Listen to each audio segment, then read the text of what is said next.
Oh, hey, what's up, gentlemen and ladies? I'm just playing this weird new game, Hipster Life. I'm only a few hours in, but so far it seems pretty interesting. Hey, wait a second. The credits already, but I just started. What is this, a Call of Duty game? Oh, it was the first episode. So I gotta wait for the rest to come out?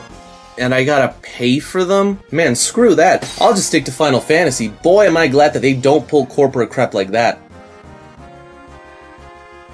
So we've known that the Final Fantasy VII Remake is going to be split up into multiple parts for over 2 years at this point, but many people still seem to be confused on all the exact details. It's still not uncommon to run into people that think this will be an episodic Telltale situation, and ignoring the opening bit to this video as well as the word episodic on the title because I am a massive hypocrite and the word episodic in quotes is way shorter than writing split up into multiple games, let's actually look at the official info we've gotten. In a 2016 issue of Game Informer, the producer of the game, Yoshinori Kitase, talked about how this is less Telltale and more Final Fantasy XIII, but in what sense? Well, there is the sense that the Final Fantasy XIII team are the ones working on it, Business Division 1, although no, Final Fantasy XIII's director is not replacing Nomura as head of the project. Okay, that was an April Fool's joke by some website, and only a true piece of shit would use that to clickbait their video over 2 days after April Fool's, but that's besides the point. He basically meant it in terms of how Final Fantasy XIII was a full game, and you could play it standalone. It was the size of a regular JRPG, and you wouldn't really feel like you got an incomplete product if you did not then go and play 13-2 Enlightened Returns.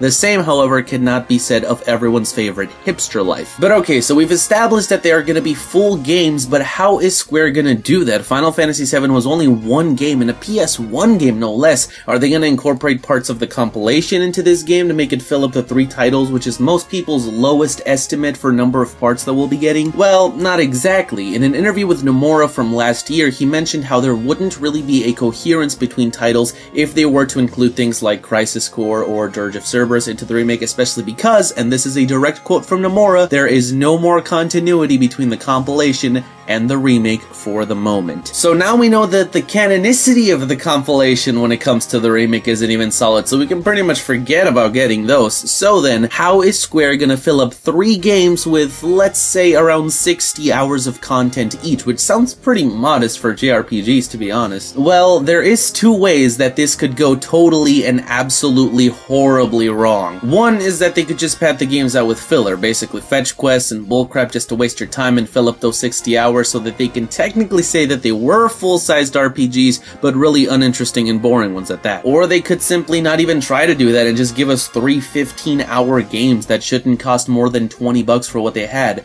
Both of these would obviously be terrible options that nobody wants to see. However, the more I think about it, the more I start to see not only how they could fill all these games up, but also why this remake might have had to be multiple games out of fear of it being too long for a standalone title, which for a JRPG says a lot. The time that it takes me to beat all of Telltale's Batman game is the time that it takes me to reach the title screen of Kingdom Hearts 2. So to say that a JRPG had so much content that it couldn't fit in one game is a pretty bold claim to be making, but hear me out. Final Fantasy VII is a huge game, especially for its time. It takes anywhere between 45 to over 50 hours for an average playthrough to get through, and while nowadays that's pretty average or even below average for JRPGs, with games like Dragon Quest XI and Persona 5 clocking in at averages of about 100 hours, you gotta realize that for the time, Final Fantasy VII was one of the longest games out there. Now, part of this could just be due to the fact that games in general have simply gotten longer as time went on. You know, more people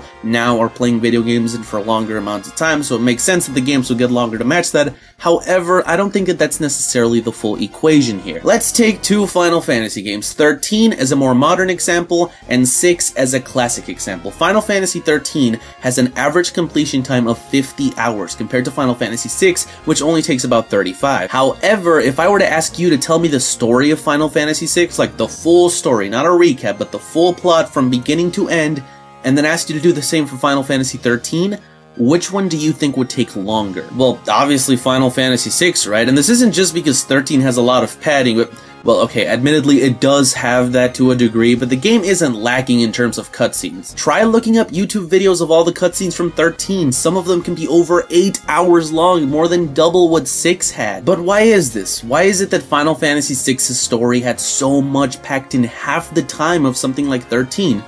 Well, because story in general took a lot less time in older games. I know that that may sound kind of ridiculous, that somehow a story used to be able to be told much quicker than it is now, but if you really think about it, it kind of makes sense. As an example, let's take the sequence in FF7 where you learn that they're dropping the Sector 7 plate and you gotta go try and stop it. 3 people in your team are killed, one of your party members is kidnapped, and this is after you rescued one of your friends from a whorehouse, all the while the villains are dropping an entire section of the city on top of another section of the city to kill, from what I'm being told, 5 people. And this whole sequence happens in about 10 minutes, most of which is only that long because you gotta fight a guy in the middle of it. Now, this worked partially due to FF7's style. When it wanted to take itself seriously, it could, and when it wanted to be off the wall silly, it could. I mean, the characters were super deformed blocks, really anything would have worked. But you can't really pull the same kind of thing with more modern games. You could never have a scene like that with so much stuff happening just fly by. Have one scene afterwards of the characters mourning, and then that's it, time to move on. I mean, in FF15, 1 character died, and part of a city was destroyed with seemingly very little to no casualties.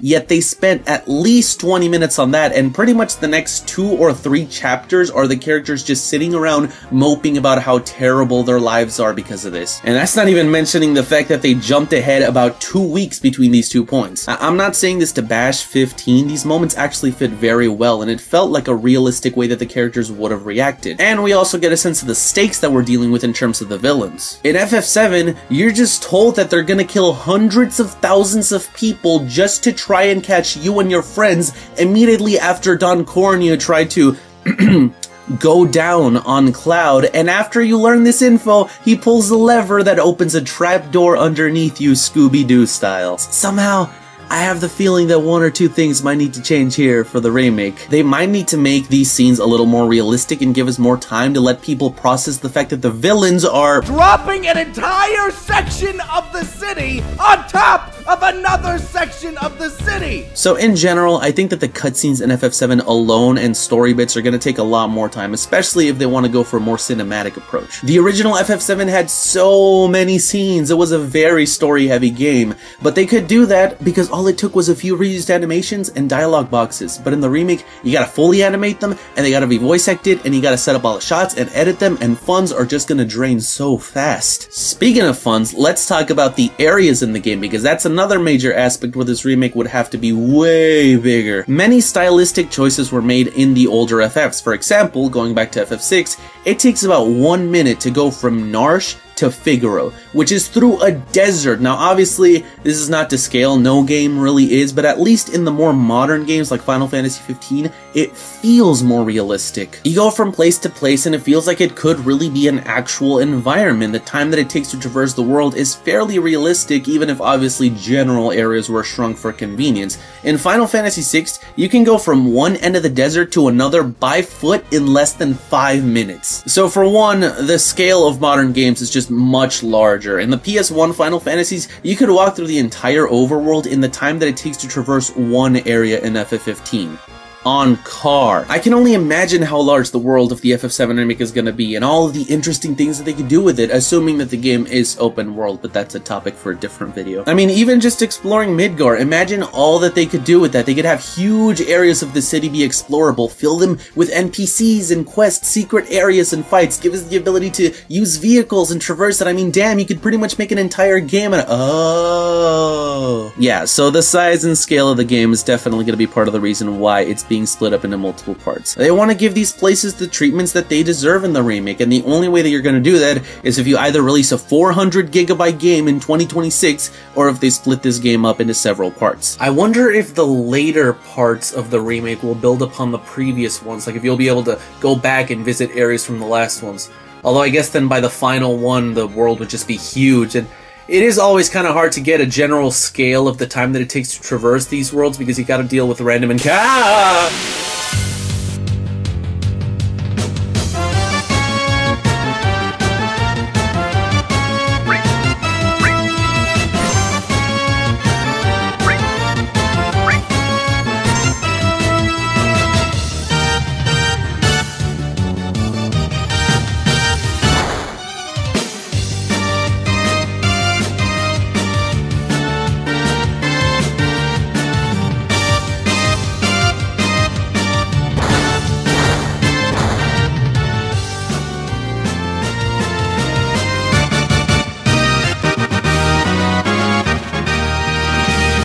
I really have to say this? Yes.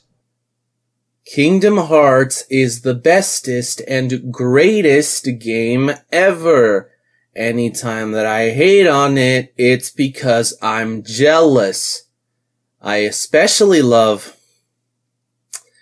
Kingdom Hearts Chi and Kingdom Hearts Key, and it's my favorite mobile game. And you're only wearing plaid because of Kingdom Hearts. Oh, come on! Thank you guys so much for watching this video. I hope you enjoyed it. I probably put a lot more effort into the ending of that than was really worth it, but Shout out to Planner Walk for pledging to my Patreon. If you guys would like to support me, it really helps me out. Links are in the description. And I guess either way, that's all that I have for you guys today. I hope that you guys enjoyed. If you did, be sure to blitz that like button, subscribe, but as always, stay tuned, Kupo.